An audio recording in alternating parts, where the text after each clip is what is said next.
Hello everyone. Today's presentation is on Austell USA's fraud and really their unethical business practices and illegal business practices for that matter. The title of this is "The Unethical Business is Bad Business" by Maxwell Alford. So to start off with, who is Austell USA? Their parent company is the Australian Austell, and this is one of the branches, Austell USA. They primarily focus on shipbuilding. That's their primary industry. I would say within that market, their focus tends to be warships, cutters, especially for, you'll see them, they make ships for the U.S. Coast Guard as well.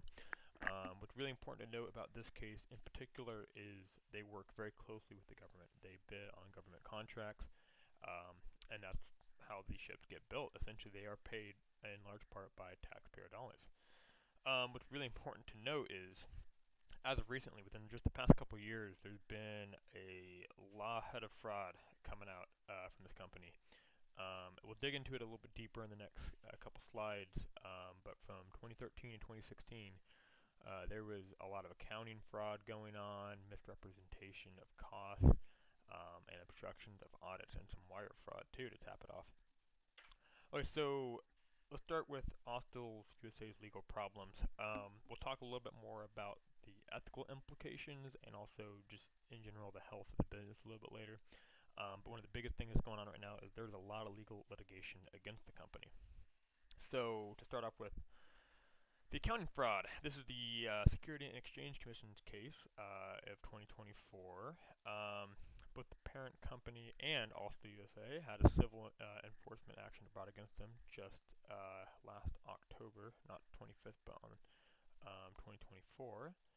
One of the biggest things, so what they were essentially being accused of is their EAC, or estimate at completion. This is in the context of shipbuilding. So essentially, the estimate at completion is the total cost that it took to build the ship. And it was found that Austell USA was intentionally reporting that they were spending less money to build the ship than what it was actually costing. So in other words, like, they were saying their cost of goods was a lot lower than it was. This artificially inflated their net income, not their gross revenue. I can see how that might be a little bit misleading. They didn't really lie about how much gross revenue they were making, but they did lie about their cost of goods, essentially, in this case. So therefore, their net income was reported at a lot higher of a value than it should have been. And really, so there's a couple issues with this. For one, there's the legal issue. It gives investors a false impression about the profitability of their business model. And this is both unethical and illegal, and that's why the Security and Exchange Commission went after him. Because of this, and we'll talk about it a little bit more in later slides, but they were required to pay $24 million as a civil penalty, and that was to the government. So in addition to this, there's the executive indictment. So again, this is related, although this is a whole separate case. This is criminal. Unlike the Security and Exchange Commissions, this is a criminal indictment brought against three executives. There is the President Craig, Director of Financial Analysis Joseph, and Director of LCS William O. Adams. Important to note, Director of LCS, because those who are not in the know, LCS wouldn't make any sense. The LCS is the name of the ship. There was one specific type of ship, the LCS, that was specifically a target in the case of it having its EAC intentionally reported lower than it was. So they were charged of wire fraud. So essentially, the claim was is all three of these executives were conspiring to defraud investors, and essentially stating that their cost to make this ship was a lot lower than it was, and therefore over-reporting their profits, as I kind of touched on a little bit. So, wait a minute, there's more. Unfortunately for Austell, it does just get a little bit worse. So the Department of Justice is separate from the previous criminal indictment. This is to the company, not necessarily the executives. And Austell actually had already pled guilty last year of securities fraud, obstruction of a federal audit. This is related to the SEC civil charges. You can think of it as more came out, more evidence was brought against them, and attorney generals were able to take them to court. So in addition to the previously mentioned $24 million fine, there was an additional $24 million in reparations to be paid to all of Oslo's investors from the time that the fraud was going on and a little bit after until this all came out. The point being, they're in a lot of legal trouble, Oslo. So continuing on with their it's kind of the impact of their ethical and legal choices. So, one of the biggest things that it did damage the relations between Oslo USA and the U.S. government. And to really understand why that's so important, you got to look at their business model. Like I mentioned, their ships are primarily built with U.S. government contracts. In other words, while the U.S. government is a stakeholder to this business, it is because of that, it is so vital that both companies have a strong relationship with each other. However, all this fraud undermines that relationship significantly. It's in addition to it being extremely unethical behavior, it is also illegal. It really goes to show that this company went all the way into fraud. From top to bottom, the company has a severe problem with not only its company culture for something like this to go on for so long and be unnoticed and be unreported, but it goes to show that this company has some significant changes that are needed. Moving on, we got the damaged relation with investors. The investors were really the ultimate victims in this circumstance, because the whole thing is that they were under a false impression of the health of the company and the profitability of Oslo's business model. Their ships were in fact not that profitable. The cost that it took to build these ships was significantly higher than what was reported. Very expensive ships to build. And lying and deceiving is, while it may bring some short-term success, as it reflected in some of the financial documentation from 2013 to 2016, Oslo posted some very impressive profitability metrics, but it was all a lie. And this just permanently damages the relationship between Oslo and its investors.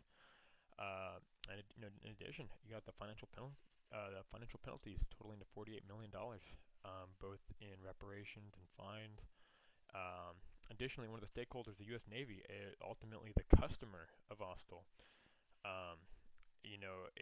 Such an organization such as the U.S. Navy has a reputation to hold up, especially as the defense of the United States and its interests abroad. It really makes the Navy look bad, and because of that, the fraud really undermines not only the company itself, but also the United States' defense. So, and another impact would be, of course, we got all three of the executives are facing pretty large charges. The max charge being 30 years in prison each. Fraud does not pay.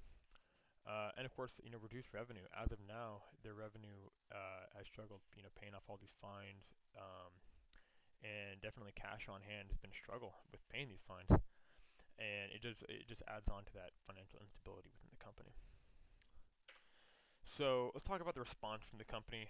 The response leaves a lot to be desired. It was insignificant at best. So I'm going to go down the list, but I really think it's important to note as I go over this that a lot of the response and change wasn't really internally initiated. It was more the government forcing this action upon Oslo. So to start off with, they did submit to additional financial audits, part of one of the plea deals. They did replace a significant amount of executives. Some of them are likely going to go to jail. And they agreed to pay reparations to the shareholders, and they, of course, are paying fines to the government.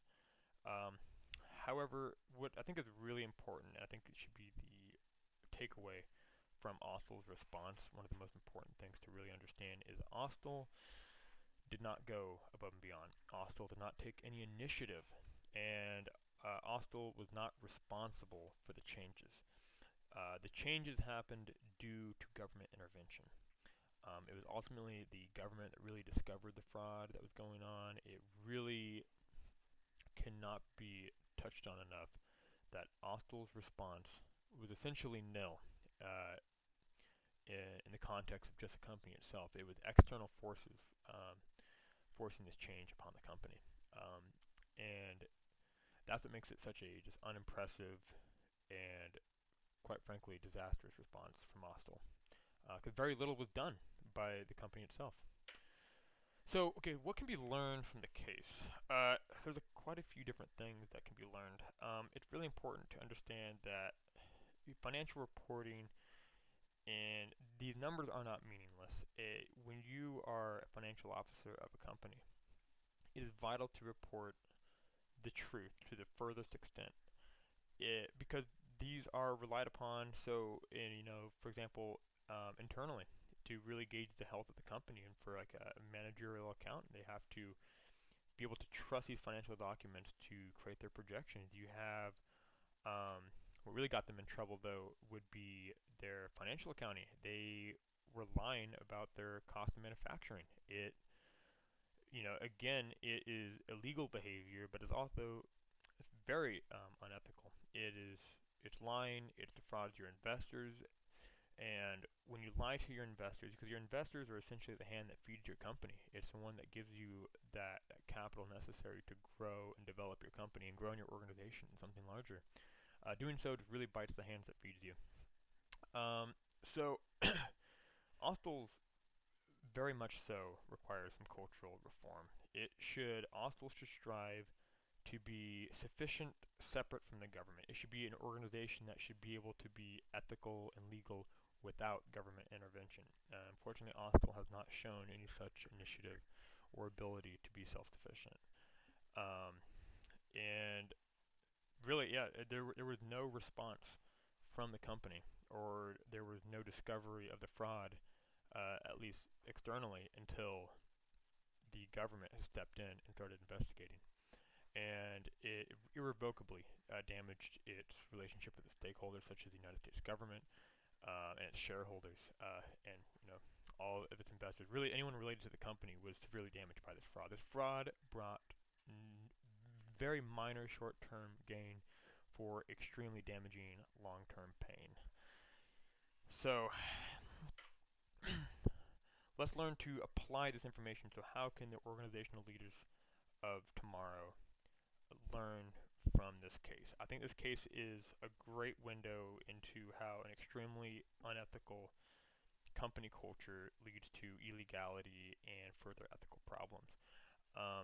Moreover, it shows how unethical and illegal behavior damage an organization. A company culture is extremely important. The company culture of Austell is a great example of what not to do in an organization. It really does start from top down. Your leaders need to have accountability for their actions. They need to be able to be honest and to create real solutions. Without internal checks, one of my biggest recommendations for Austell and other companies that deal with such large contracts and such large amounts of capital flowing through their business is internal audits.